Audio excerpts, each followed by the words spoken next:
To talking with many people. I've said it before. I will say it again. Mike Hart,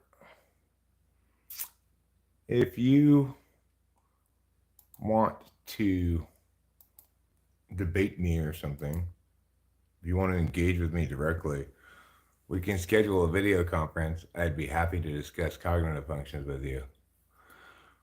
Of course, I'm going to ask you if you have any kind of meaningfully consistent case that you're operating from. You know, if you understand what attention is, for example. But most of all, if you noticed the ridiculous hypocrisy in your most recent post, which clearly referenced me. And he said, I can always tell when somebody sees me from a certain drug addicted NTP's channel. And then he insisted that that person who presumably critiqued him needed to address his actual arguments, not something else, right? First of all, that's what I told him. So I don't know if he's just copying me or what. But second of all, you can't make half of your post about how you should address a person's arguments and the other half shitting on me for totally irrelevant things like my drug habits, you know? You may not be a drug addict, Mike Hart, but you're wrong, and as far as I can tell, more well spoken than bright.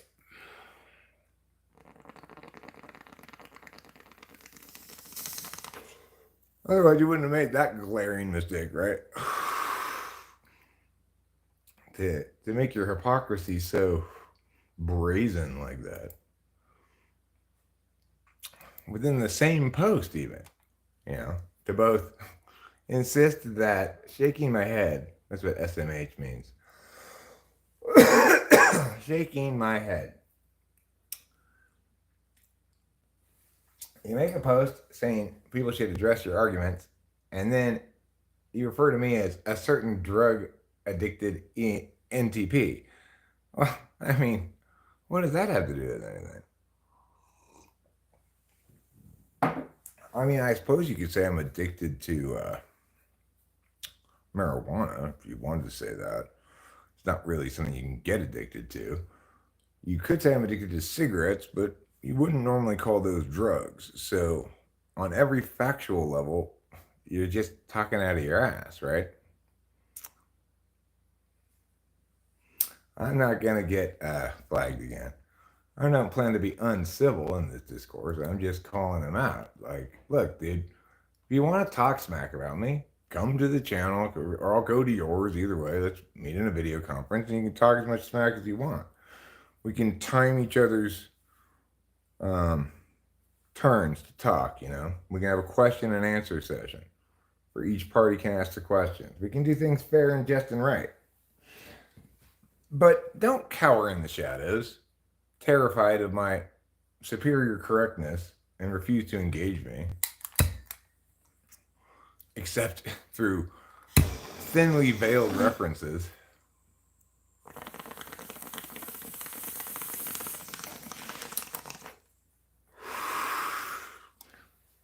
I seriously doubt if anybody who's here would go from here to your channel, because after all, you're wrong about typology, about a lot of things. Plus, you seem quite angry. You never addressed my responses in our last engagement, even though I addressed you directly and what you were saying directly. You never posted any kind of retraction for your wrongness, never acknowledged it, never addressed it. So what's up? You know, you claim to be this stout rationalist who evaluates arguments on their merits and who expects others to respond to what you're saying But I've responded to what you said, and you never responded back at all. You just took down something that you'd previously put up. You're not attempting to engage me. You'll note that when you reference me through some thinly veiled reference, I address you directly. No such response from you after you botched your first attempt, right? When I totally didn't say anything at all about you, except that I had seen an odd post or something. And then you put a post just totally misinterpreting, misreading, reading all kinds of shit into what I said. I pointed out that I had not said any of those things that you were claiming I had said. And instead of making a video explaining things like, oh, well, I made a mistake or whatever, you just took down the thing and pretended like it never happened, only to continue sniping at me from the shadows. You can do better than that. I'm confident you can, Mike Hart.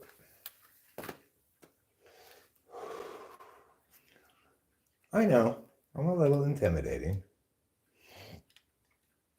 but I'm actually quite a nice guy. And if you can be civil and engage in real discourse, certainly, I do that by default. So, you know, if you have a little bit of humility, you might even learn something. If not, then, well, at least you'll learn that even if you still want to believe you're right about things, you needed to prepare a lot better because you weren't ready for that. You know, you'll learn that at least.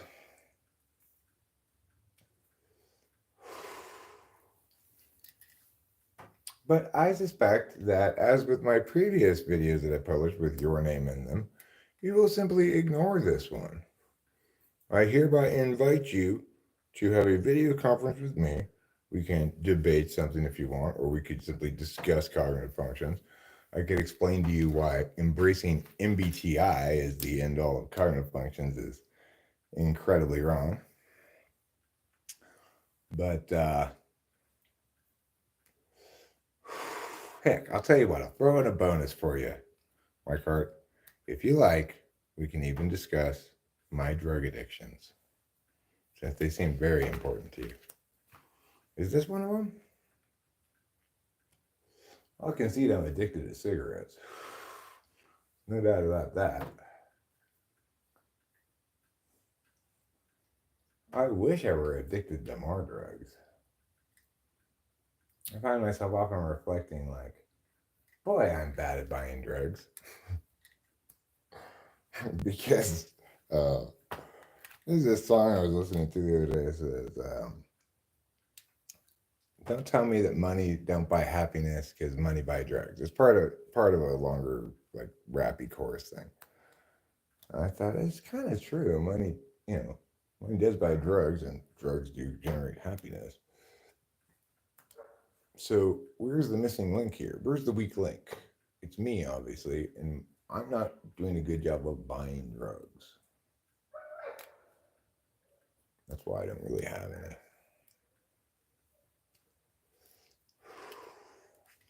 Am I addicted to doing something? Yeah. It's like, obviously, I'm fidgety and ADHD, or whatever you want to call it.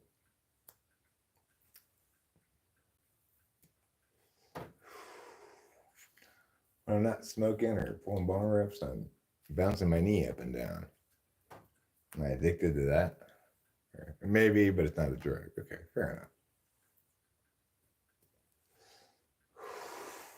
You've never had a shot of my knee bouncing up and down, because let me tell you, it'll open up the doors of perception so wide, you're going to be blown away.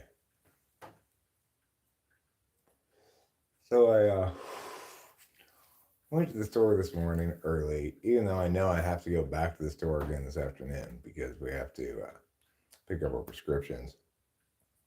Rachel needs to get her olanzapine, which she's been out of for a few days now. And it's kind of important that she gets her drugs, I think it's pretty important that I get mine too, actually. I'm increasingly coming to believe that Adderall is,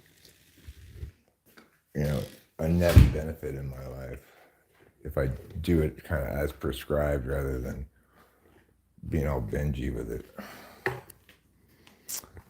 But regardless, you couldn't say that I'm addicted to that because I don't go through withdrawal symptoms when I stop doing it. The only thing that induces withdrawal symptoms when I stop is cigarettes, and even that, withdrawal symptoms are actually rather mild. I quit for like 5 days last year, and I found it surprisingly easy, actually. But I realized I liked smoking. Oh my God. Tiffany, are you wearing clothes? Where did you find it? She didn't find it. She stole it from me.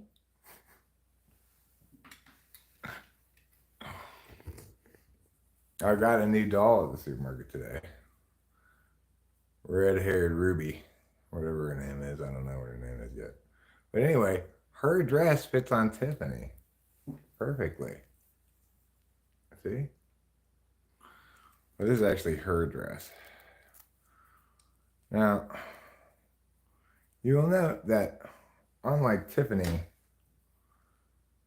she seems to have some like underpants thing on or whatever. This is bumpy. Tiffany, she just has regular woman,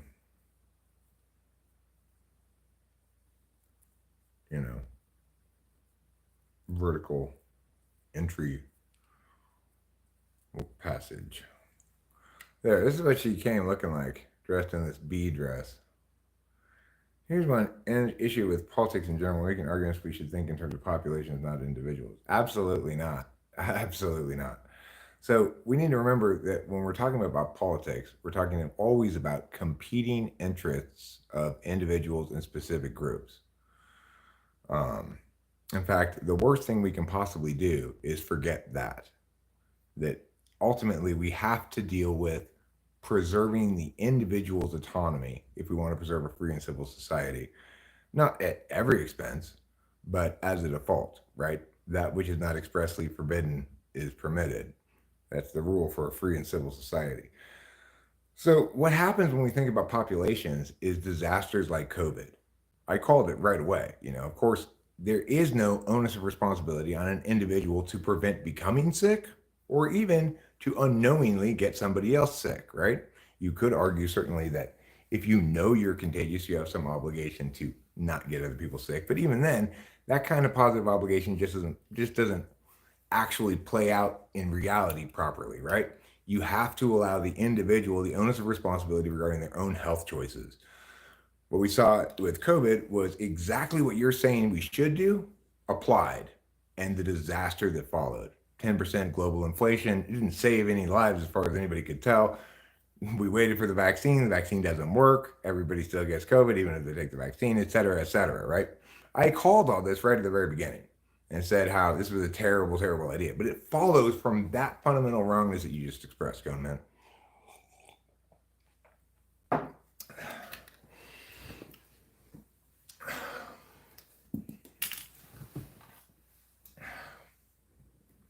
Because, Cone Man, here's the thing.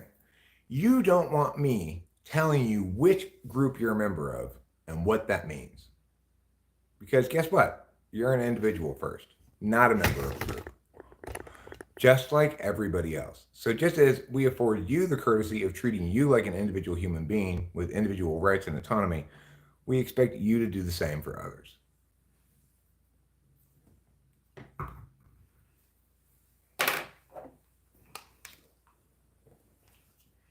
Now, I don't think you understand the point. What you're talking about is saying, let's, instead of dealing with specific issues on their specific merits based on the specific problem, which is how all legislation should go, that we should go dogma first, that we should go ideology first. We should understand which groups are the problem or something, or what populations need help or whatever, and that's how we should make public policy. Absolutely not. Completely backwards. Completely wrong. Couldn't be a more disastrously ill-advised approach to public policy. You have to you must, if you want to have a successful, free, and civil society, a citizen democracy, you absolutely must deal with each specific issue on its merits under the frame of the Constitution. Anything else will result in clusterfucks of disaster, like the Affordable Care Act, which has skyrocketed health costs in this country.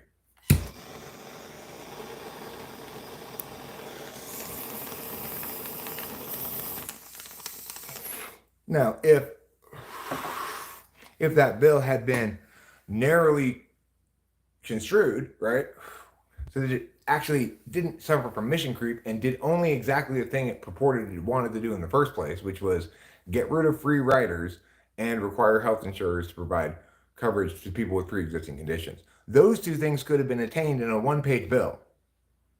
And it might not have even been a bad idea, you know? Then we could have had, for example, people being required to buy catastrophic healthcare coverage, which gets rid of the free rider problem.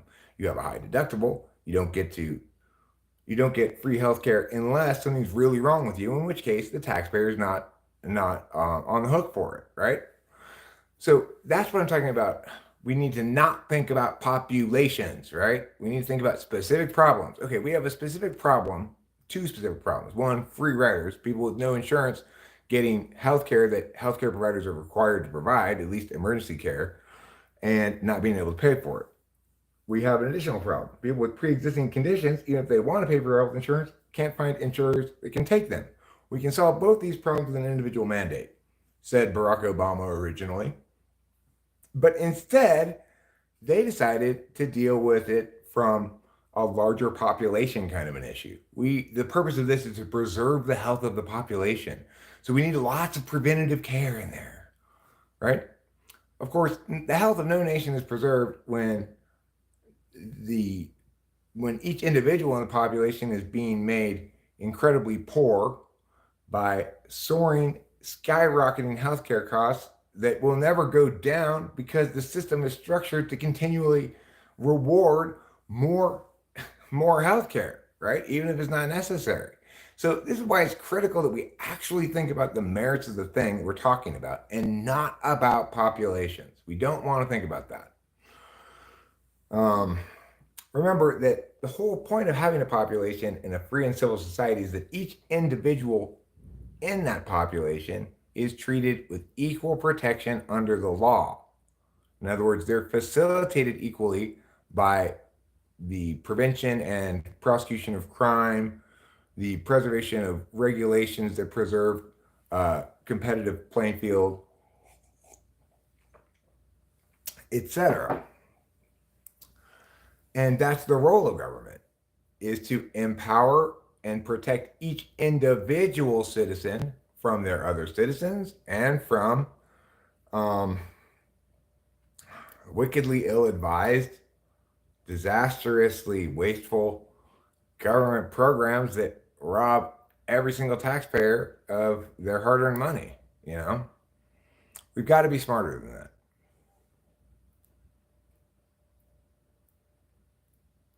We have to be a lot smarter than that. And that means remembering, just like you aren't part of your group, I'm not part of my group, nobody is first and foremost their group. Every individual is first and foremost an individual. When we remember that, when we keep that in mind, then we stop making boogeymen, right? Then it's not corporations that are the problems, then it's not governments that are the problems, then it's not the poor or the rich, then it's not white people or black people, then it's not men or women. Then the problem has to be dealt with like a grown-up. That individual is a problem for these specific reasons. That particular execution of government or exercise of government is a problem for these particular reasons. You know, and we don't get to be reductive. We don't get to be groupist, and we don't get to platypus things, and we don't get to play childlike, pretend to understand. We have to actually then be grown up to understand things well and be nuanced in our thinking and stuff. But that's the price for freedom. That's the price we pay for freedom, you know? Is at some point, we as citizens have to stand up and say, okay, I'm not going to engage in these politics of blame, boogeyman creating platypusy nonsense anymore. I'm going to be a grown up and really engage with my fellow citizens on topics like grown ups do, you know? I just hope there are enough of us in the country because I rarely encounter anybody who seems to be a grown up about politics. Everybody's either subjective private, subjective public, or objective private, you know?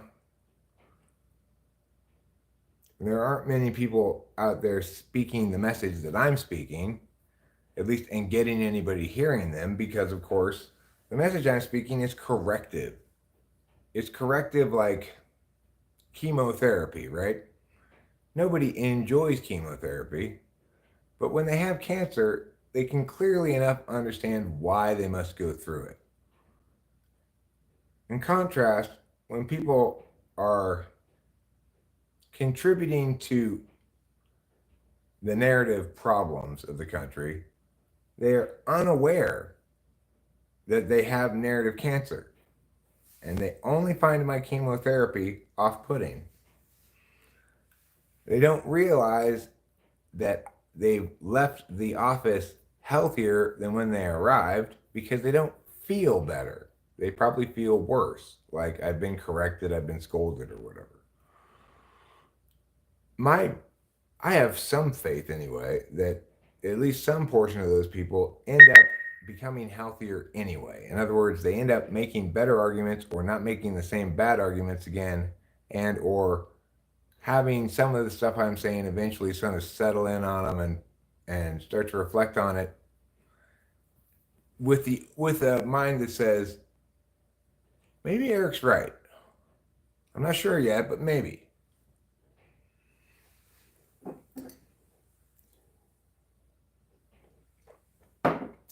I know not everybody's capable of doing all the deliberative work, but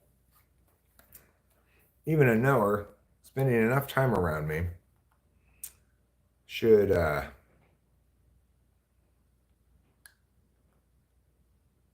some point come to recognize that I'm not one of a kind, right? Like, I'm not an example of this sort of YouTuber who engages in this sort of conversation about these sorts of topics. Everybody else who's talking about these topics is talking about it in reductive and inflammatory ways. Everybody else is talking about cognitive functions is insisting it simply be something that's intuitively resonant rather than something actually meaningfully testable, checking with empirics, etc. So I get that it's hard for people to know what to do with me because I think we all have a tendency to, at least some of the time, put people into heuristic boxes, easy rules of thumb by which we can understand who they are. Like, oh, he's a libertarian, he's a liberal, he's a conservative, he's a know-it-all, he's an intellectual or something, you know. But you know, the only other person I can think of like me is David Berlinski.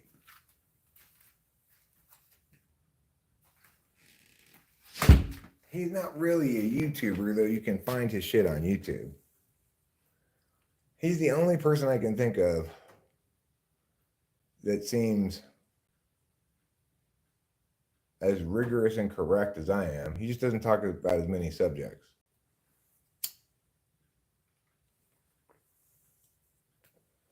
I don't know if he's an INTP or an ENTP, but ENTP seems certainly not out of the question.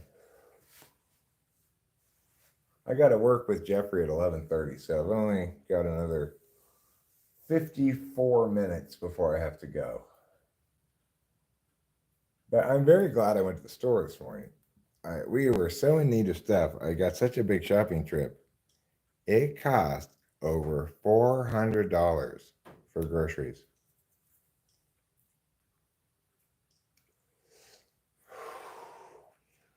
I was like, fuck. What the hell? But we were out of everything, you know? So.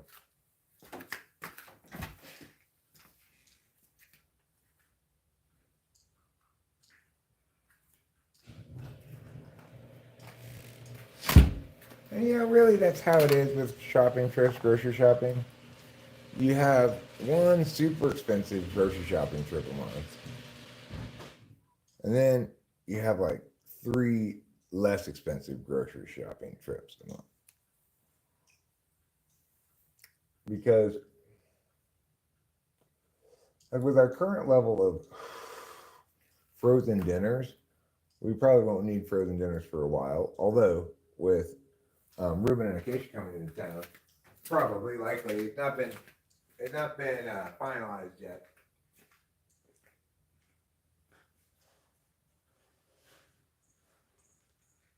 By which I mean, Ruben's not told me he's booked a plane ticket and this is when to pick him up from the airport. That's when I consider it finalized, you know.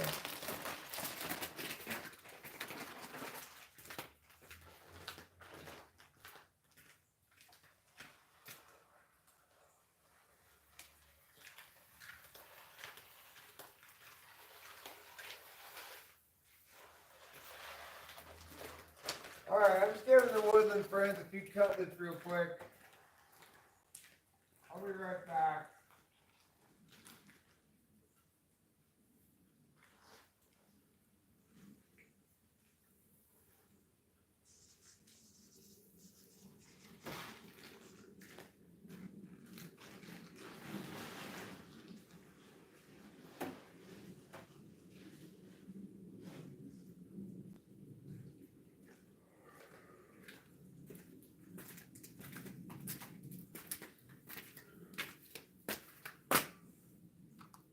Alright, Woodland friends. Now you don't have to just look at me expectantly. You can eat your cutlets, even though it's raining. You know, there are little gaps in the rain. You can come fly down. There's a little bird there, so they're going to go before I put the cutlets out. Squirrels. It's not raining very hard right now, although it's starting to pick up, but you could probably come out now and have some cutlets. If not, you know, give it an hour, see if rain worsens or gets better. I know it's not a very cozy day to go out and get cutlets, but I'm not going to deliver them to your hole in the tree. I'm assuming that all squirrels live in a hole in a tree, but in reality, probably squirrels don't live in holes in trees. They just probably live in the branches.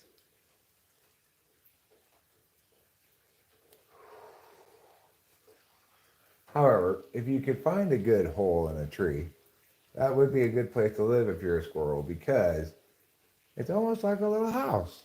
You've got shelter. The rain doesn't land on you. You could put some hay in there to get it extra warm. But you know what I've never seen? I've never seen a squirrel carrying hay up a tree. Why? Is it because squirrels don't build nests? Maybe. I don't really know very much about squirrels now that I think about it. I have a deep-seated squirrel ignorance, apparently. Maybe we could resolve it with a little Googling. Do squirrels build nests? That's the question. And if so, should Congress pass a bill promising free nests to every person who makes under a amount of dollars per year? And the answer is no.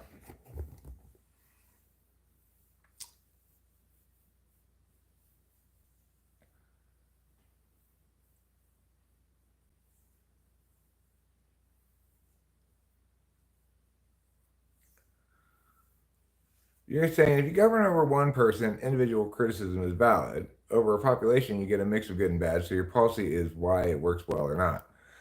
No, your policy is to protect people's rights. So when we criminalize murder, it's not because criminalizing murder works well. it doesn't prevent murder necessarily.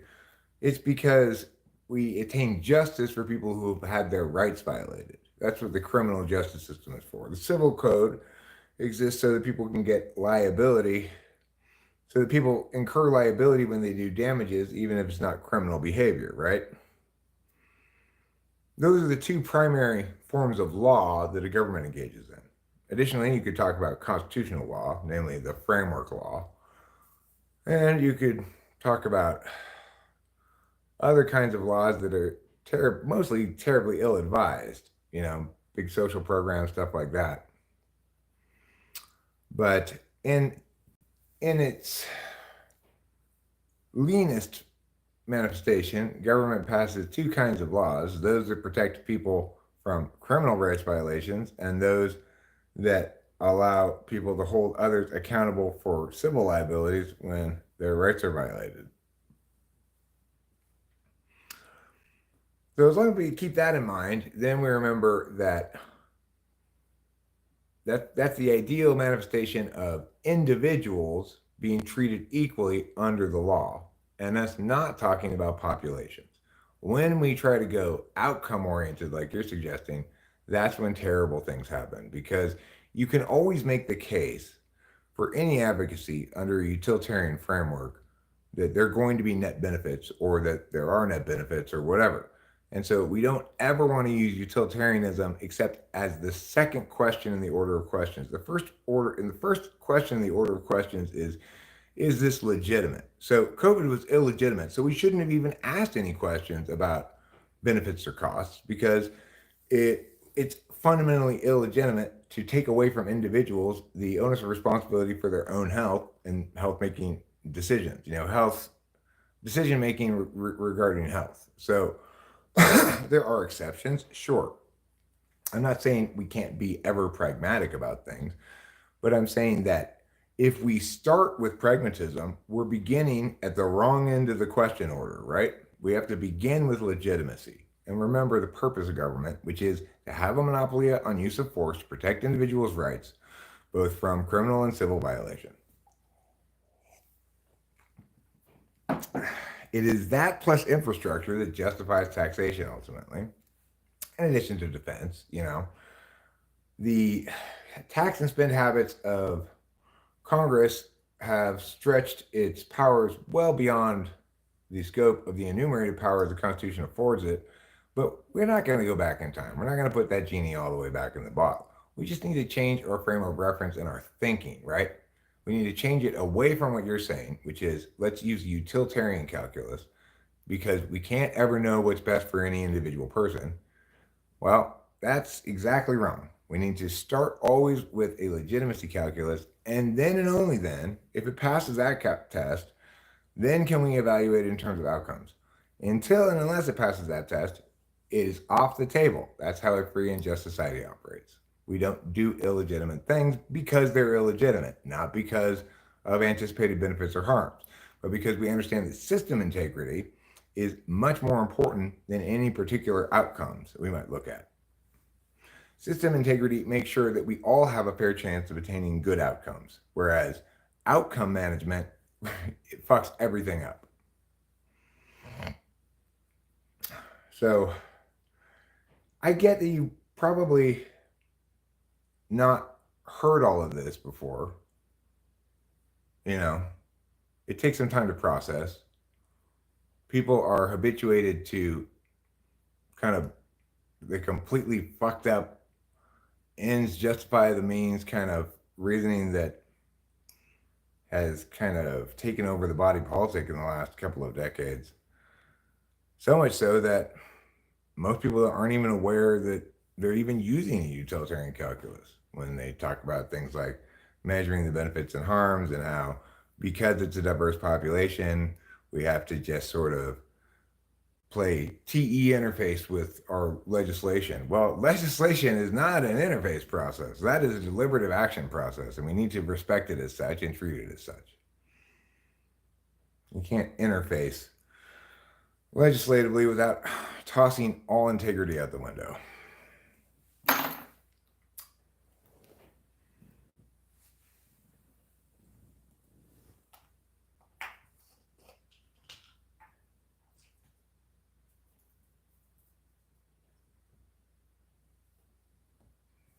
I got this Jack Herrera on vacation when we were going to LA, you know. Usually get a vacation weed. This time we got Jack Herrera.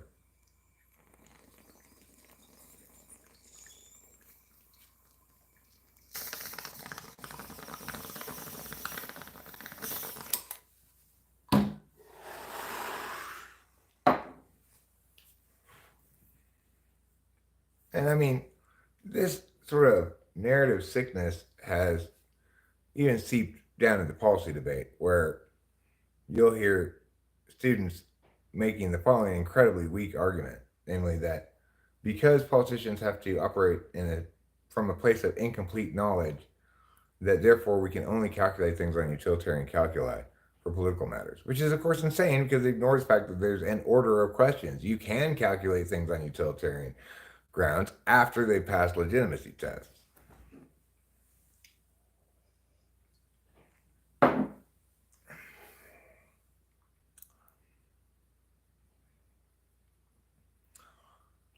I don't blame anybody, right? It's a mess. I don't come at you with explanations about who's to blame. I can't help you make a boogeyman, right? I have solutions. I have the correct kind of discourse. I have the correct positions on political matters. I understand how things ought to be well, and I explain those things well. That's kind of the best I can do, you know? If people don't listen to me, they don't listen to me. He's the best beat. That was Jeffrey's mom. She wants to push back my appointment with Jeffrey from 11:30 to 1:30.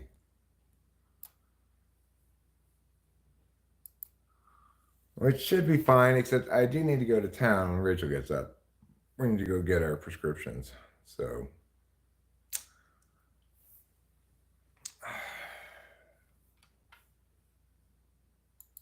anyway, oh Mike Hart, shake my head. A certain drug addicted NTP's channel. No, I wasn't talking about you, Eric. Uh-huh. Just be direct. Say what you mean. Stop playing games, please. I address what you say directly, as I am now. I'm quoting it, responding to it, pointing out something that's wrong in your post, right? Like, you start by insisting other people deal with you according to your arguments and deal with those directly and not worry about other things. And then you proceed to describe me as a certain drug addicted NTP. Clearly, you phrase it such because you wish to indicate to people that the ideation they encounter here should be devalued because of my drug addiction. You didn't say so explicitly, but it's clearly the implication. What any smart person would infer from it. So that kind of little coquettish nonsense is, in my opinion, weak. So step up and, you know, argue with me if you want. Talking about Mike Hart. So sometime back, somebody left a comment on one of my old videos saying something about Mike Hart, talking shit about him. I responded to the comment saying I haven't been to his Meow site page, so I don't know anything about it. But and also I have seen an odd post or two pop up in my feed. And he totally misread that as me attacking him or something, even though it explicitly said I have not been to his community tab and do not know anything about it. I was not, at no point did I agree with the commenter. And then my addition to what they were saying, that I had seen an odd post or two of his pop up, well, I clarified exactly what I was talking about later. And I said, well, one of the odd posts I saw said 3 men's names, one of whom was Michael Michael Cena, is that his name? I think so. Like, gosh, guys, like that guy. One of them was him. I forget the other two, and the post said something along the lines of, it's easy to see what's wrong with the world when if, if, if women are going to find these guys attractive. I just thought, well, that's an odd post. you know, what's his deal? Mike is a prickly pickle. Well, I mean, you can be as prickly as you want, but don't be trying to take shots from while cowering in the shadows that are thinly veiled without ever actually addressing anything I say directly. After you say in your post that's how you want people to deal with you, it's very projection-y.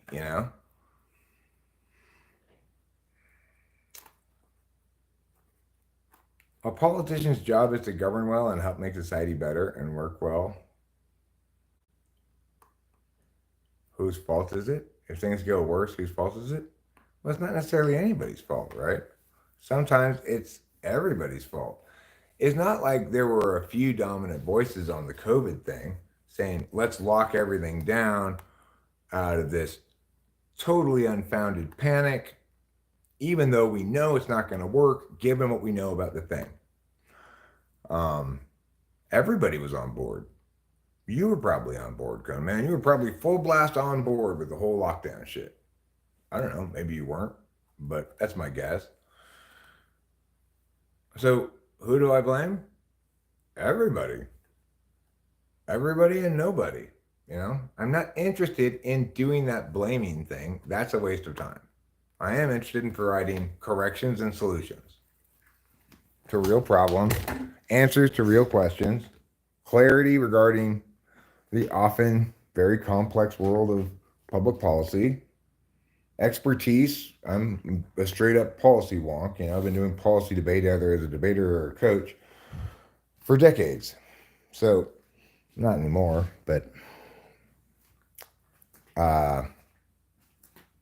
even now, I'll probably talk to Jeffrey about what he's running, what he ran. He got a TSC bid this past weekend, which is super impressive. Just like he and his partner made TSC last year too. Well, I have a lot of ex-debaters, guys who go on to do great things. Many of whom did great things while with me. But anyway, the point is, if we understood public policy as being equivalent to surgery, which it is, we'd stop assuming we knew what we were talking about, right? If someone says, hey, I need open heart surgery, can anybody here do it? I'm not going to volunteer and say, I can do it. Are you, Cone Man?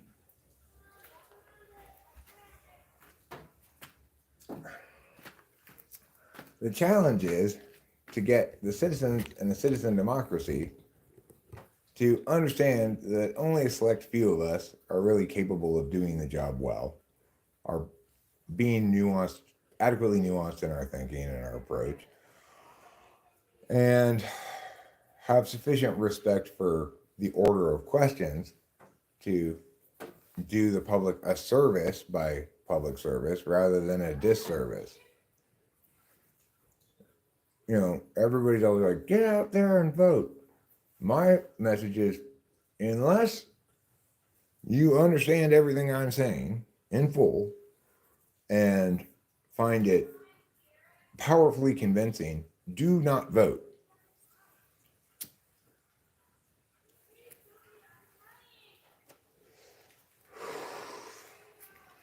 Do your country the good service of not voting. If you don't think and talk about politics like I do the country the good service of not voting.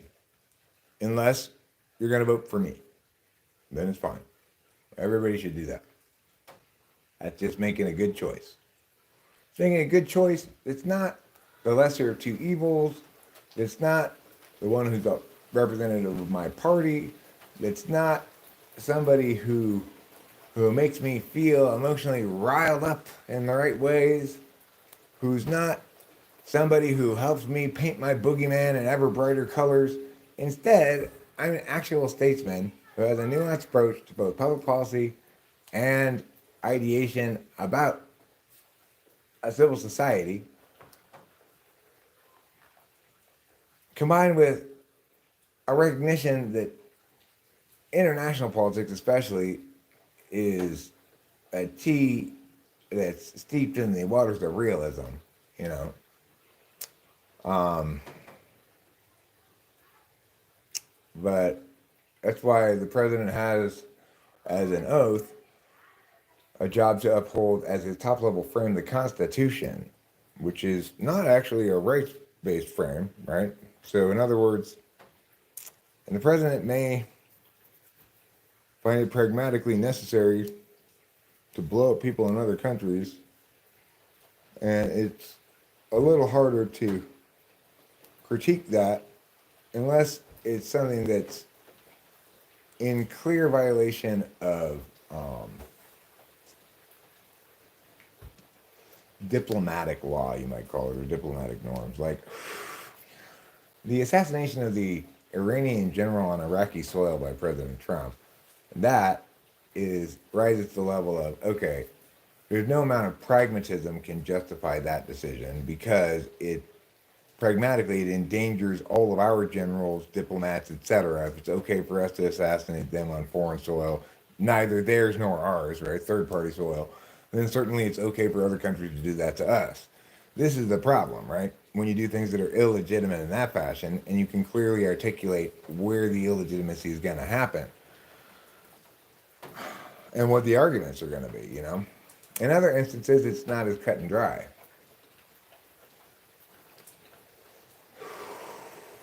Bottom line is the Constitution doesn't apply to non-Americans, and so the president should have his hands less bound when dealing with non-Americans because his oath is to uphold the Constitution, right?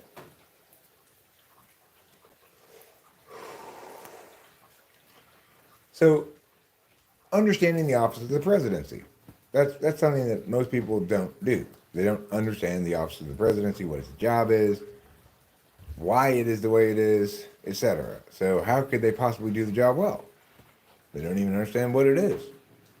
They don't even know that they're not qualified to even consider doing the job. So they go ahead and run for office, you know? And the people who vote for them, by and large, well, are never presented anybody who's enough of a quality candidate to really inspire genuine enthusiasm for, and instead presented with this endless series of shit bags and at best mediocre candidates who try not to offend anybody. Well, you know, the truth may offend temporarily, but all patriots, all true patriots in this country should ultimately be inspired and proud that their country produced me. Because I'm the only alternative to a house divided against itself.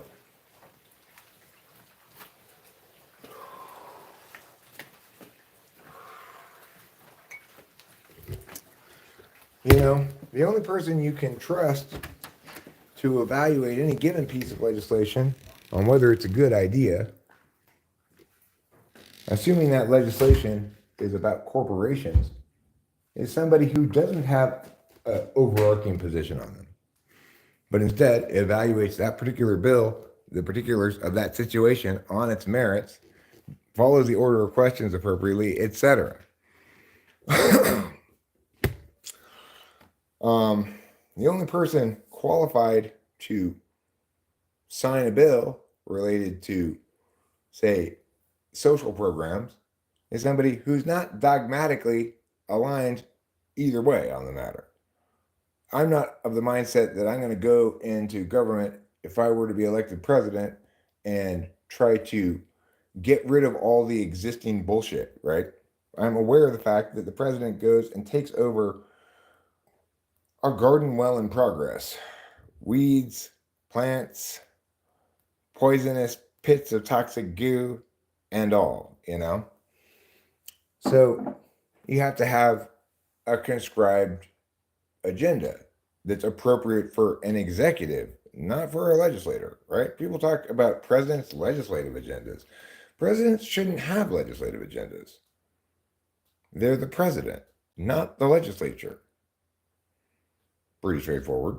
That doesn't mean that you don't want your president to come in with some good ideas. I've got a number of them articulated. And certainly I can provide leadership to the legislature about how to address significant national problems. It's up to them whether they're going to listen to me. Okay.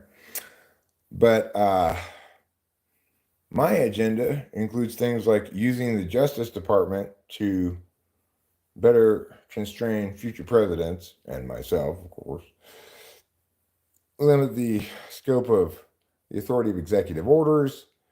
I'd love to see the Supreme Court issue some kind of different ruling on federal, like I'd love to see the DEA go away, right? The drug war go away. I don't think the federal government has any business having federal legislation regarding drugs. It's not one of their enumerated powers. I don't know if I could get that overturned in case law, but there's a lot of things I could make progress on by case law, such as plea bargaining, potentially using the Justice Department, which is an appropriate tool of the executive, right? Not the legislature. The legislature is not the executive's tool. But people don't pay attention in civics class, obviously. People don't get the whole checks and balances thing.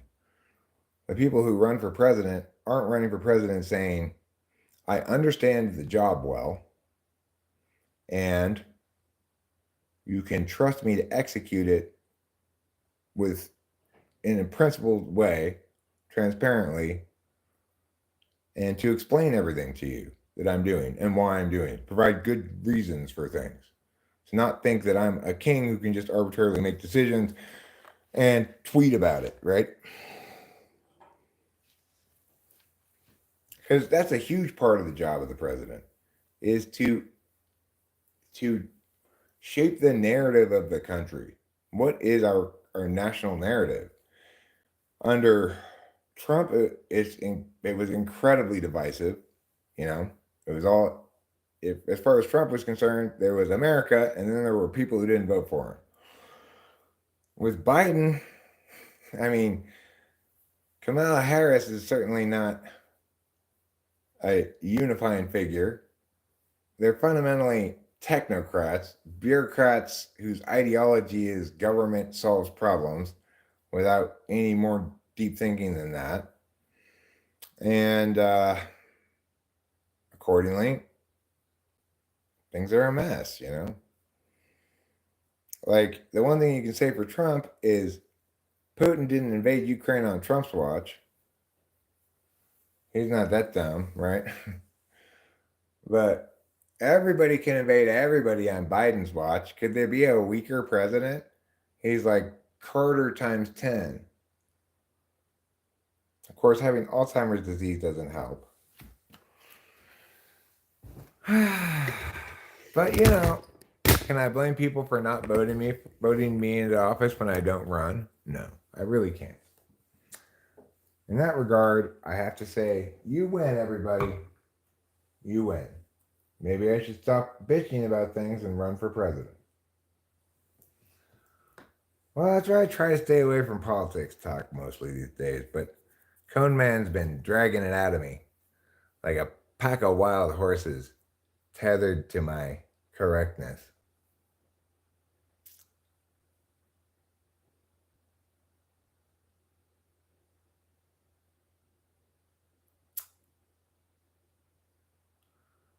One of the biggest problems is people don't switch between listen-learn mode and whatever other mode they have. So when I want to learn about something, I learn about it. I either am listening, possibly taking notes, or reading, possibly taking notes. Probably not when I'm reading, but um, if I need to know that I've fully understood something, like let's say I'm listening to somebody talk, let's say Mike Hart were to actually come debate me about something, I'd write down every single one of his claims, warrants, and impacts for sure. Any explicit framework he made, etc. So I can know on the flow that was said. When I'm doing that, I am only listening. I am not having an opinion about what he says. I am listening and writing it down.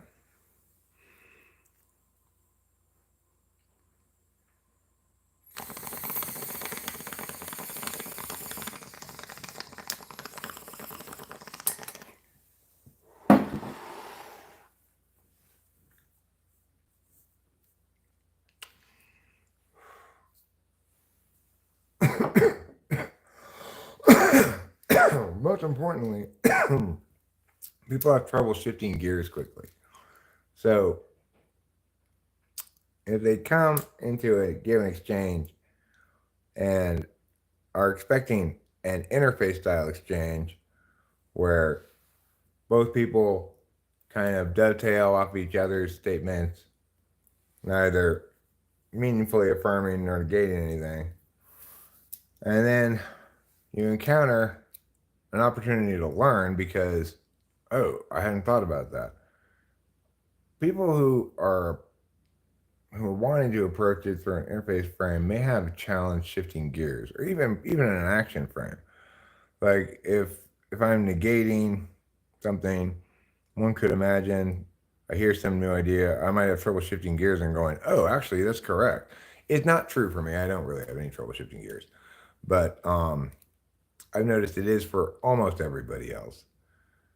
Uh, everybody has a lot of ego locked up in one way or another in their stated positions, etc.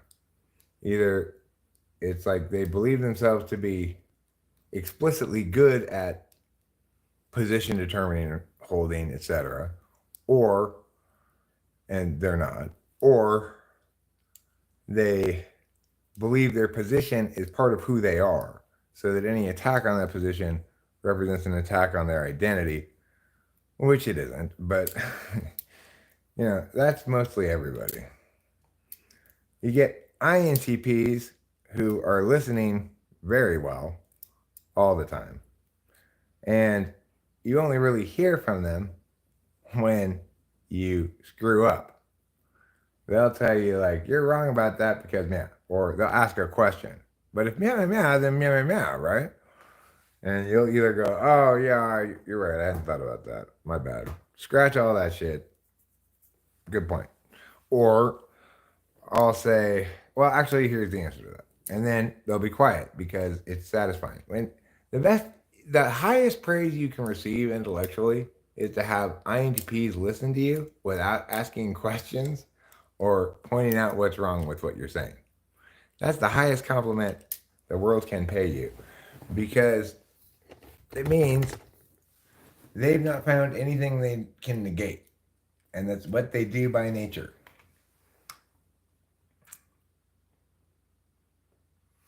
Well, remember, being good at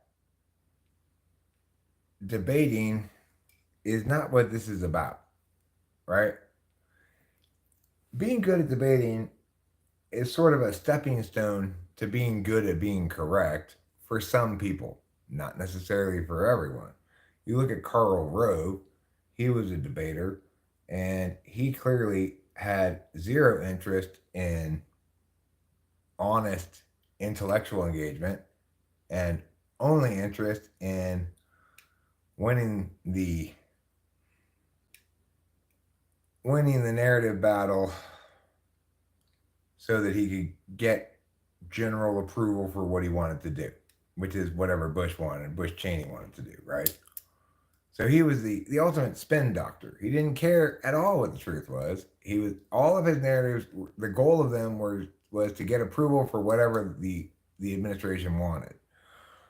In contrast, my narratives are not to seek approval for what I want in any situation. It's always to explain why this is the best choice, the acceptable choice, the unacceptable choice, etc.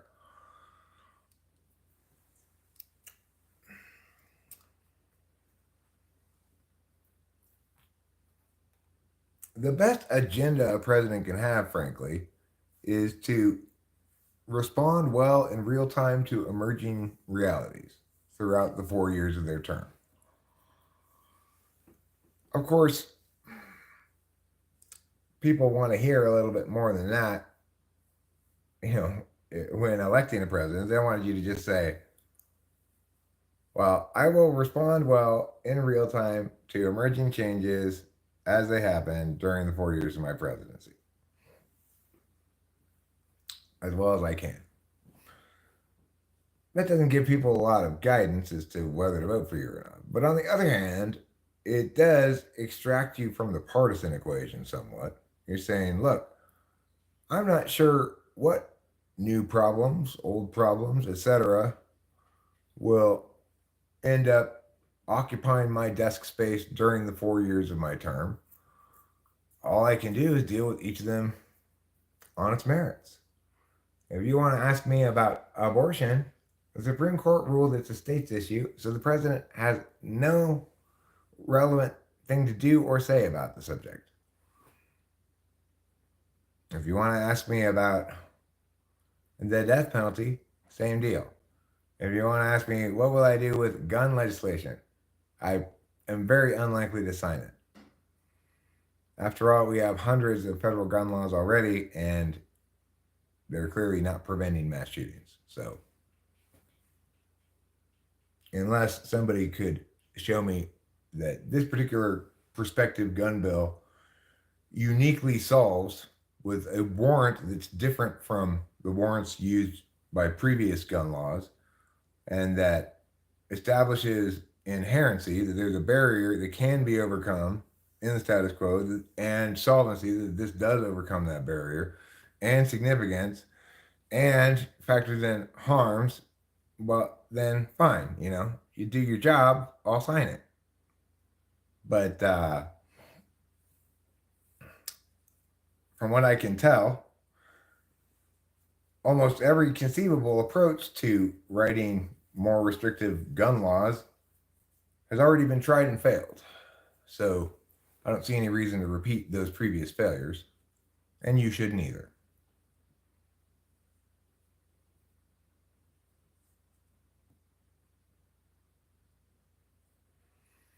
No, I'm not.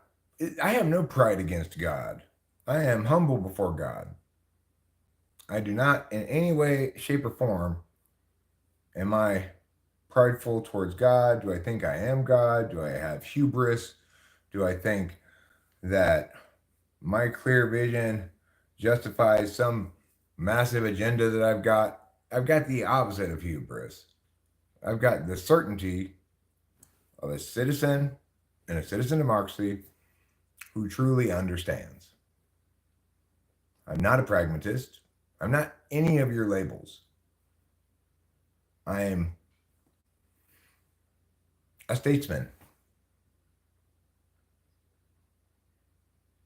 If you want to call me a pragmatist, I'd say, well, obviously I'm going to be more of a pragmatist internationally than domestically because of the reasons I already articulated. The president swears an oath to uphold the Constitution, and foreign nationals are not protected by the U.S. Constitution, obviously.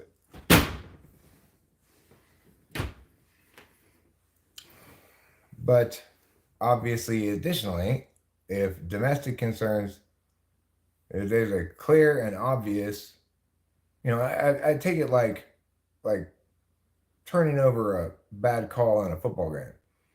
If it's indisputable, clear, and obvious that these pragmatics necessitate some kind of emergency action that is prioritizing pragmatism over legitimacy temporarily, it's something that I do if that was the correct, best choice of thing to do, you know? Certainly, you would never have anything like a COVID lockdown occur under a Strauss administration. I have some sense of how reality works after all.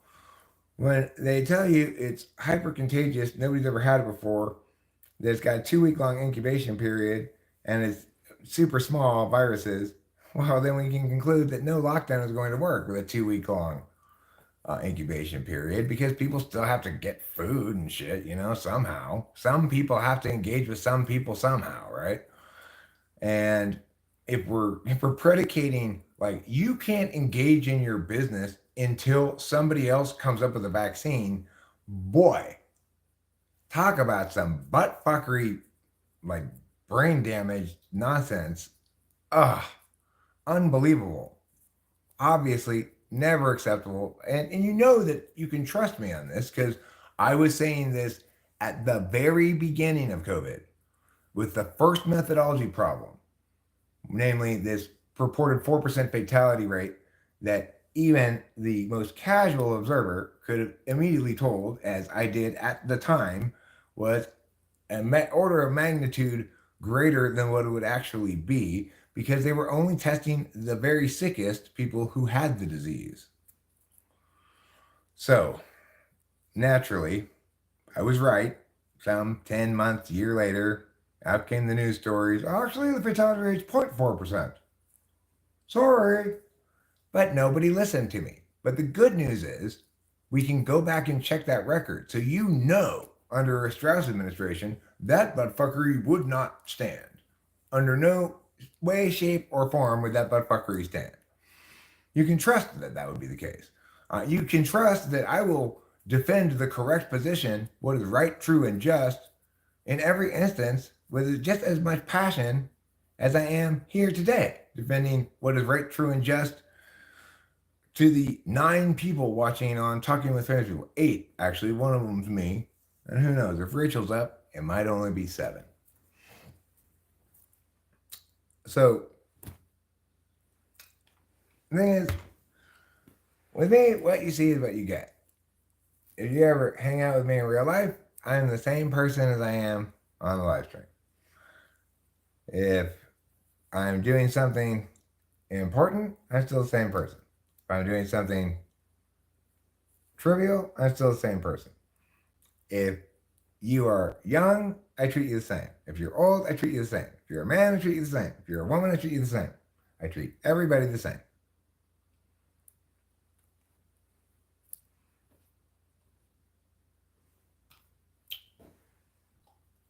I afford everybody the same courtesy of being corrected by me. So even if you think I'm arrogant, even if you incorrectly think I have hubris, you know what you get with me. You know that there is no shined up sheen of bullshit covering this individual. I am not going to tell you what you want to hear. I'm going to tell you the truth. What is correct? What is most defensible? Let's put it that way. Forget about true and correct. What is most defensible? What wins the argument? Not because I need to debate with somebody else to know what wins the argument, but because I've done the argumentation on both sides in full and I've determined what's the correct thing from a dispassionate perspective. If you hate me, I guarantee you I will piss them off. If you hate me, I guarantee you I will piss them off. Whoever it is you hate, I guarantee you I will piss them off. You can count on that. That should be my slogan. Whoever you hate, I will piss them off.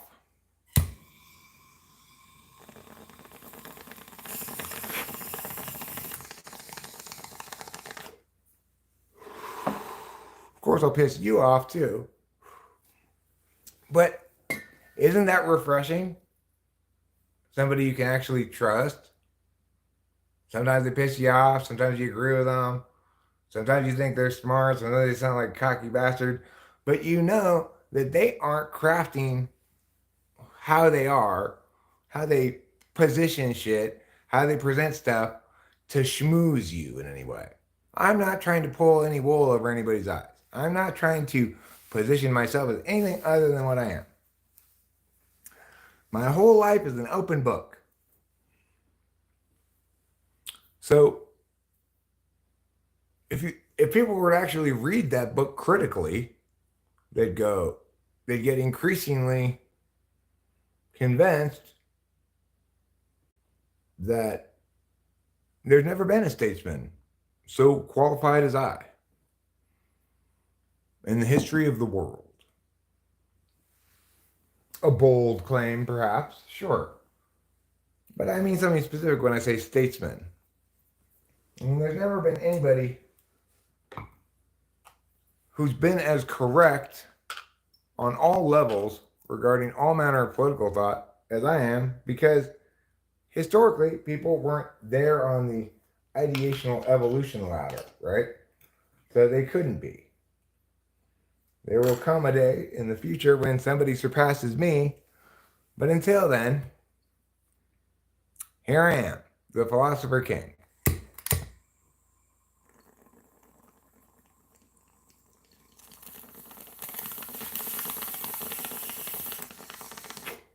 The funny thing is, you know what I've never heard anybody say when I say all this stuff? Never heard them say, yes, there is, Eric. This guy over here is saying just the same stuff as you're saying. I've never heard anybody say, no, this guy is much more articulate about politics than you are. I've never heard anybody say, you don't sound like you know what you're talking about.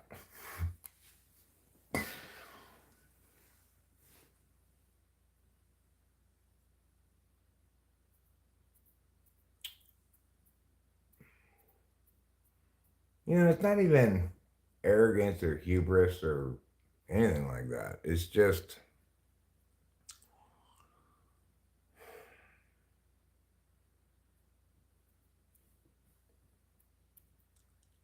it's one of those unfortunate areas where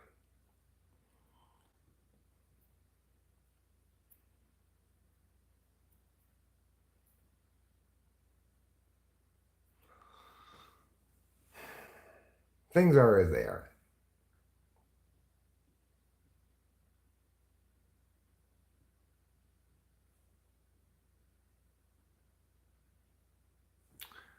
When I think about it too much, I always come back to the same point, which is Eric, ergo, you have a duty to do this better and to actually follow through and, run, which I I'm at least nominally planning on doing starting after the 2024 election.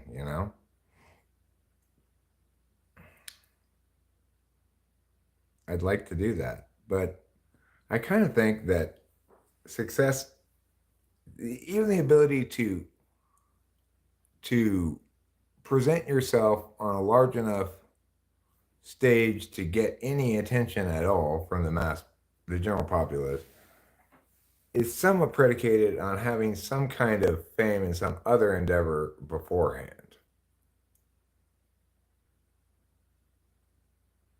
I do have a plan of sorts, which is very, very grassrootsy, which involves driving across country to different college campuses, trying to book a speaking tour as a candidate. Trying to book those for more than a year solid. Uh, Giving speeches, answering questions, addressing concerns, etc.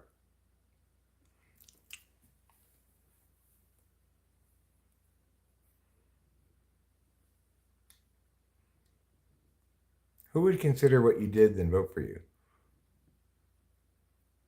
Oh, I don't know if anybody votes for me. I don't know. No, you mentioned him having, you thought he debated somewhere, but then you said how he attacked someone's daughter. I would never do that. That made me not want to. That made me not interested in looking at what he was doing. That's obviously not okay.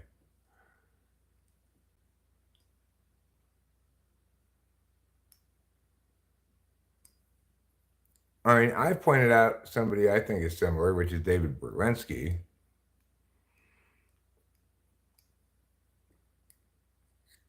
He was referred to me by somebody else, right? Uh, who said there's another guy who's saying very similar things to what you're saying about evolution. His name's David Berlinski, and it was pretty shocking when I got there, and it was like, oh my God, he is saying so many similar things to what I'm saying. He's more math oriented. He's probably better at arguing against evolution than I am. Um, Maybe we're equal. I don't know. The thing is,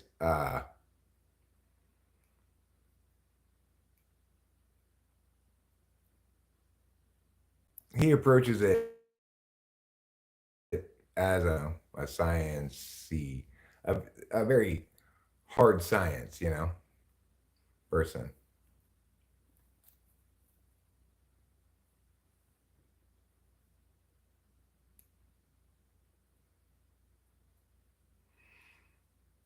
He pointed out that Nikki Haley criticizes U.S. citizens using TikTok and wants to ban the app, but her daughter is active on TikTok and said, "Take care of your hose first," or something like that. Your house first. Um, well, that's a fair argument. That's totally a fair argument. Although what he should have said is, so you believe in enforcing this this limitation on all U.S. citizens, but are unwilling to enforce it in your own home first? And that would be absolutely fair. And that's fair. Okay, I stand corrected. The way you presented it the other day didn't make it sound like it was a reasonable attack. You made it sound like he actually attacked her daughter. That's not an attack on her daughter at all. That's just referencing the woman's hypocrisy. Okay, so fine. Maybe I'll check him out. Regardless, the point is it's insufficient just to correctly negate things, right? It's important to have affirmations as well. So I'm glad that he did that. Good job for him. Hopefully, I mean, that should have won the point, right? I mean, everybody should agree that she's a complete scumbag hypocrite. Why does she want to ban TikTok? Because it's Chinese?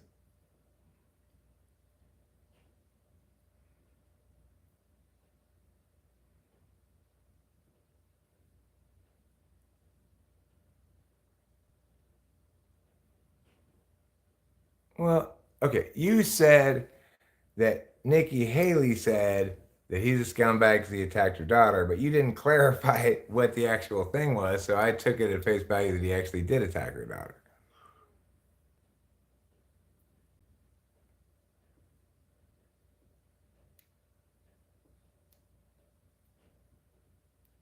Is happiness possible? I'm currently struggling with it. Well, I've been struggling with it for a while too, actually.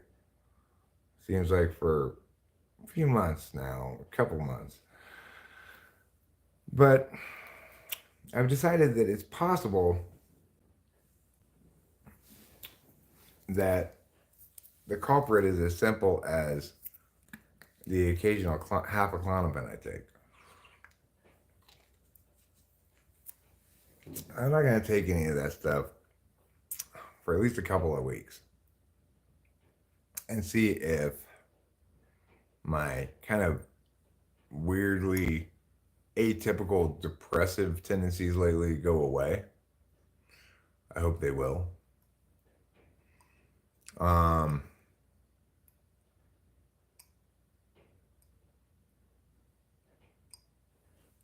well, I mean, the thing is, even if I knew that about her daughter, I'm not sure I would have used that argument. I simply would have said, why is it that you think you're well qualified to choose whether or not to use TikTok, not only for yourself, but for everybody else as well?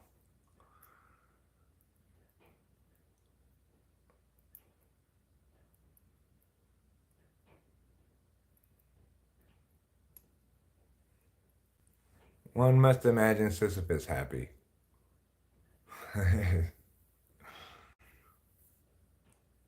I mean, I don't know exactly what you mean by that, but here's how I relate to that is talking with famous people feels very Sisyphusian to me increasingly as I, you know, eventually when you spend as much time engaging with as many different people as I have on YouTube, you get to a spot where you've heard everything. You've heard it all. You've heard every variation of these kind of statements, every variation of these kind of statements, every variation of these kind of statements. Um, I'm talking about stuff that may be frustrating to me. Not obviously when I hear a hilarious joke, that's hilarious because it's new and interesting and funny. When people say interesting things, that's fantastic. But what I mean is, if there's something that's annoying to me, it's probably because it's yet another example of, from my perspective, somebody coming in with the same totally Dunning-Kruger-ish reductive kind of normal politics. It's like everybody in the country, right? But smart is surprising, but not so smart has a limited number of variations, it seems like.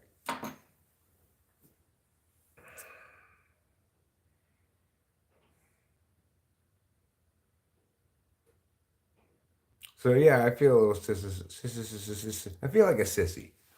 That is to say, somebody who feels like Sisyphus. I feel like a sissy because um, I do push these same rocks up this hill every day, over and over again. Then at the end of the day, I stop, I leave the rock where it is. Okay, I'll be back tomorrow. You stay there, and I'll finish pushing you up this hill. Come back in the morning. Somehow it's always dislodged and rolled back to the bottom of the hill. And then, sure enough, somebody new comes by and says, uh, you better get started. You got a lot of pushing to do. You got to get that rock up to the top of the hill. And it's your first day on the job? And I say, no, I just, okay. I know. I got to get the rock to the top of the hill. I try this every day. Have you tried pushing it? Yeah, I have tried pushing it. Hmm. Have you tried rolling it the other direction? Well, actually, I need to get it up the hill. That's what I'm supposed to do. Get it to the top of the hill. Why do you need to get that big rock to the top of that hill? I, your guess is as good as mine. I don't know why I feel compelled to get this fucking rock to the top of that fucking hill, but I obviously do. Because here I am again at the bottom of the hill with my calloused and bloodied hands, pushing this giant boulder up this fucking hill again.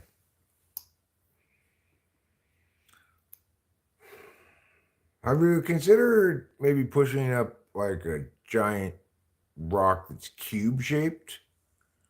You just gotta tip it over. I can't even. It would be too big. I'm not that strong. Well, I mean, you have to be pretty strong to push this rock up this hill. Yeah, but it's not that big of a rock compared to a cube. Then it has no roll to it, right? You can't roll it. You just have to have the pure strength. But then it won't roll back down the hill. Well, the point is, we need a round rock at the top of the hill, okay? We don't need a cube rock. So just stay out of this. I've been doing this for years. Okay, you look defeated. You look like maybe you started pushing it and it rolled back down and maybe rolled over your toes. No, I haven't even started pushing it yet. I'm just standing here looking at it, thinking about how yesterday I had it like halfway up the hill, and how the fuck did it get back to the bottom again? Well, probably bears pushed it. Yeah, thanks. Thanks for that. Anyway, have a nice day, sir. Well, thank you for stopping by. Oh, you know what? I could get my buddy Joe over here. He might have some ideas about how to push that rock up the hill. No, thank you. You guys wouldn't mind helping me push it up the hill, would you? Oh, sorry. We push rocks too, but we never seem to push them up the hill you're pushing them up. We push them that way, this way, that way, the other way. You know. Or we just love pushing rocks down hills. Wait a second. Are you the ones who keep coming and pushing my rock down the hill when I leave it there in the middle after I'm done at the end of the day? I mean, who hasn't pushed a few rocks down a hill? It's hard to say, you know. I don't push rocks down hills. I push them up hills. Well, that just makes you weird. Makes me frustrated is what it makes me. Not as frustrated as me. What are you frustrated about? That horrible girl over there said there is something wrong with my hair. I was wrong with your hair. What? I saw your blood all over your hair with blood. It is not like I bled on it with blood. This is beautiful, long, flowing red hair. Red like blood. Because y'all had your period out of your head. I did not have my period out of my head. That is disgusting. I found that. What did you find?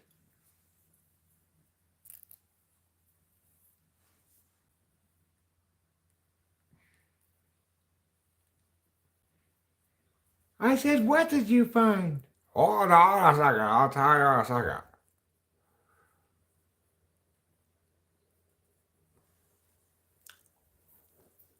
What did you find?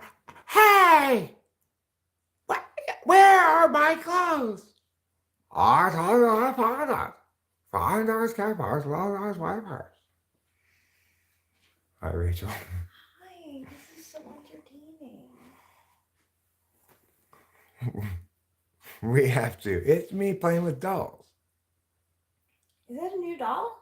Yeah, I bought it at the supermarket today. Oh, really? Mm-hmm. Cool. Oh, look, her dress fits on Tiffany. Wow, it does.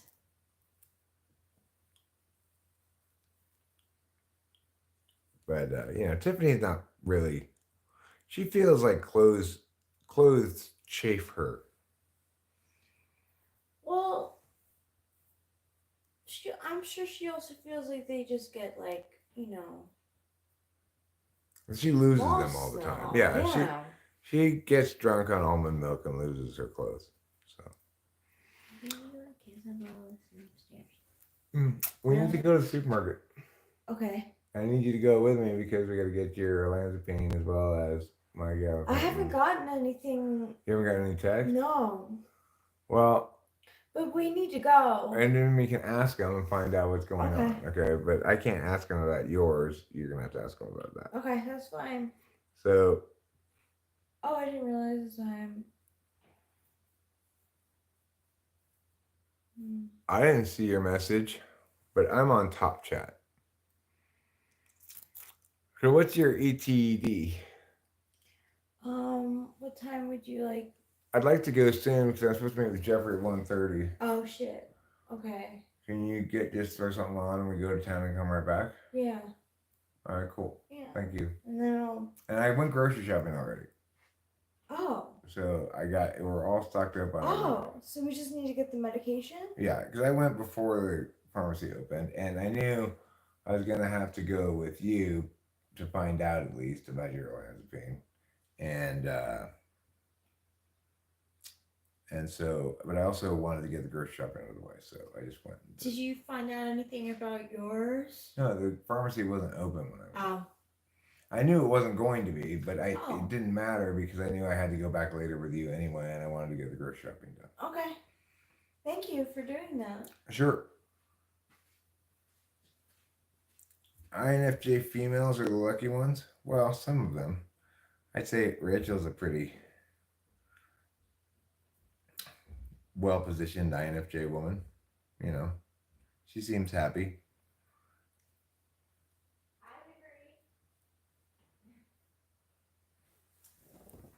I think I successfully meet her overall standards.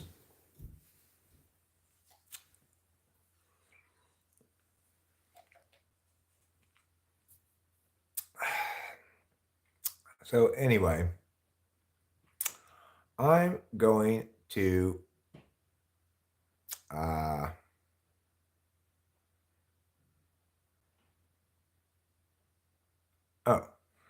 the gist is this. That Camus suggests if one accepts the absurdity of life but refuses to imagine Sisyphus happy, the inevitable result is philosophical suicide. Well, I mean, the thing is about that.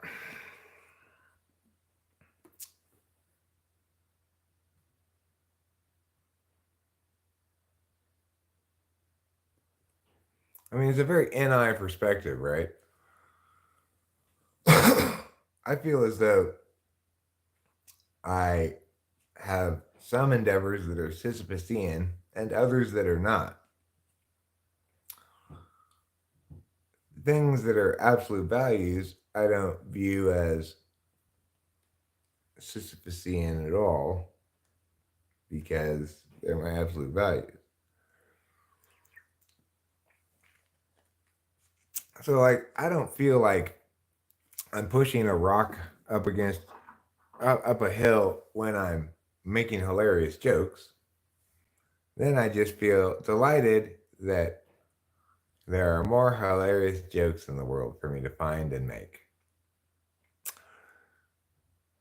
There's nothing Sisyphusian about that at all. When I'm taking a shower after a long, hard day of, I don't know, driving to Los Angeles or something, I'm not experiencing that as Sisyphusian at all. I'm experiencing it as comfort and relief. The absurdity of life has nothing to do with those things.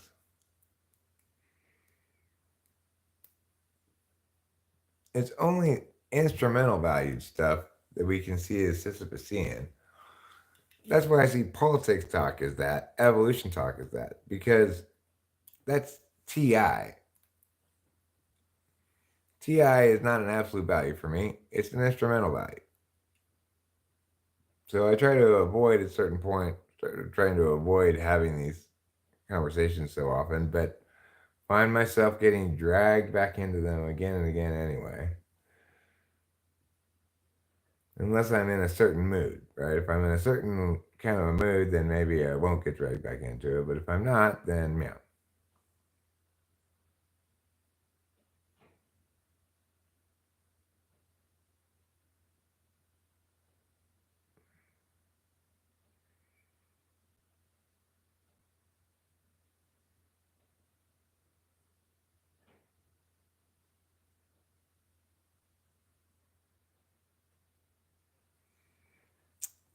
Well, I mean,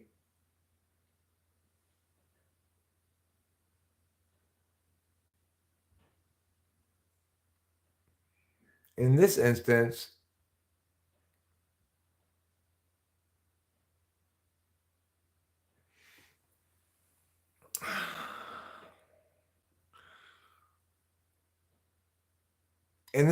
because I trusted the source, I guess, and I didn't interpret it as vague.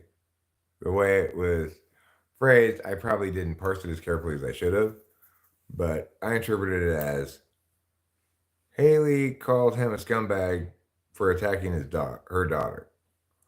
And I should have read it as that's just Haley's opinion, but I conferred onto it some legitimacy that it shouldn't have had as a claim about what happened because I wasn't parsing carefully enough.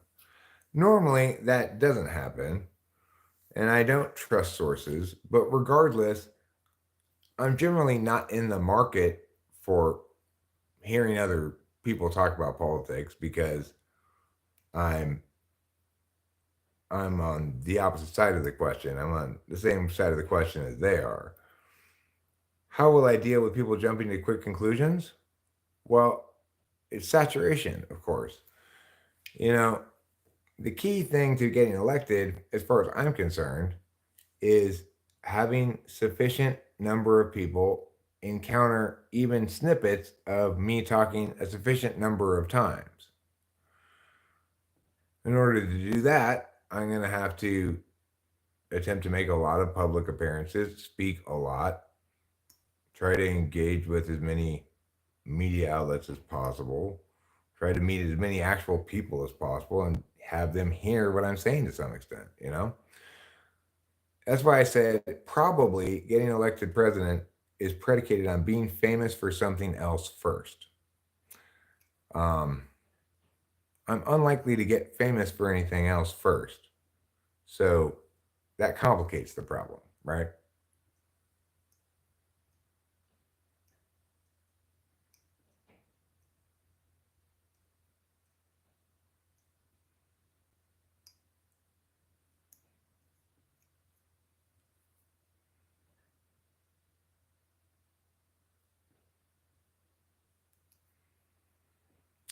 I mean, that's poorly phrased, right? You might want to take care of your family first. Is poorly phrased. If that was the exact quote, I wouldn't make that mistake.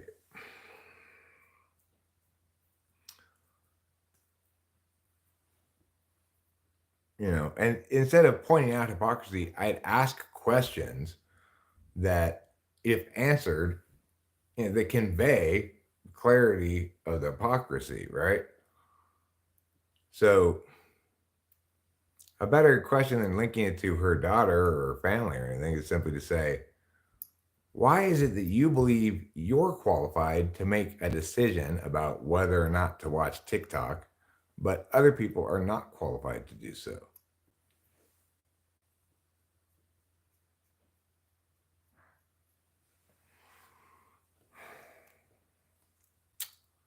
Hey, come in three. You call it playing with dolls. I call it fine art. Okay? Once people understand that I don't play with dolls, I'm a fine artist who works in the medium of dolls, then they'll understand me better. So the thing is, Carlos Paiva, I get that obviously having a meaningful impact running for president is very hard for anybody and everybody. There are plenty of people who have the idea who want to do it, plenty of people who who try to launch campaigns, who try to whip up some groundswell of support, and it just fizzles because people want to listen to candidates that they think have some chance of winning, which are candidates being covered as potential nominees for each party by major news outlets, etc. You know, I mean, the thing is, I'm not an asshole, but I am a dick. And politics is probably easiest if you're a cunt. you know, then you don't give a fuck. You're just being a cunt. And you just like saying whatever, willfully, knowingly being deceptive. I do have an asshole, that boy Klaus. But having an asshole and being an asshole are different things.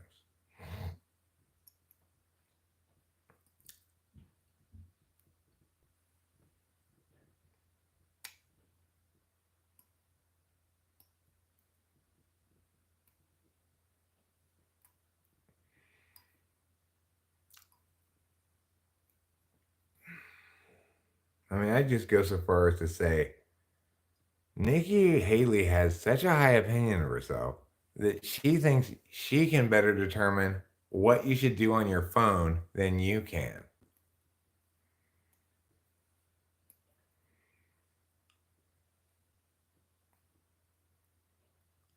I mean, talk about arrogant.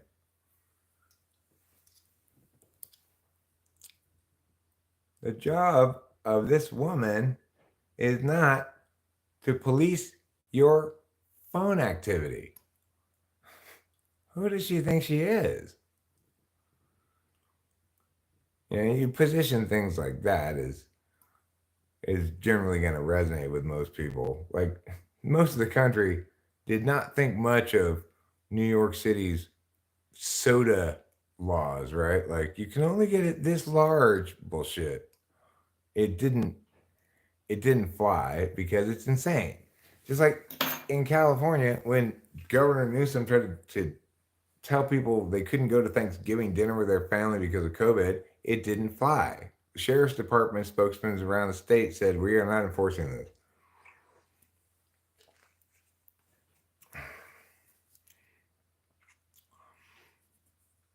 The point is, what everybody needs to understand is that this is what I would say about Nikki Haley, for example, if I were in position to be opposing her as a candidate. I'd say, what we need to understand about her is she's no doubt well intentioned.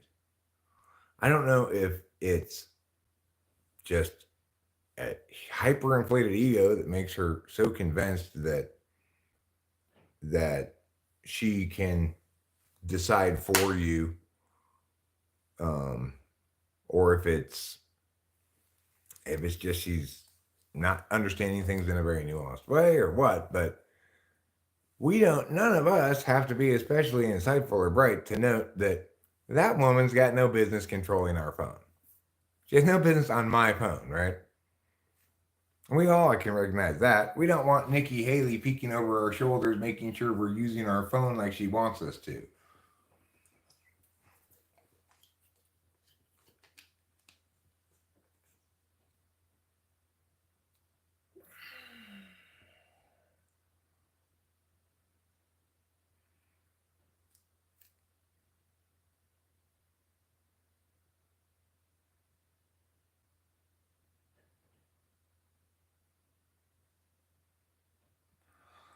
Well, anyway, I'm outie like a Scandinavian car, like some people's belly buttons, and like people who are leaving the house. Because we've got errands to run and miles to go before we sleep and miles to go before we sleep.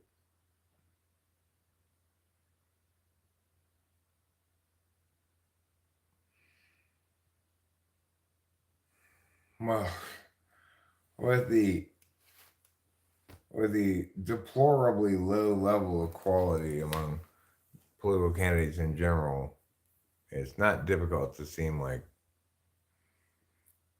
the reasonable one among crazies. Anyway, thanks for watching. Don't forget to eat plenty of cheese.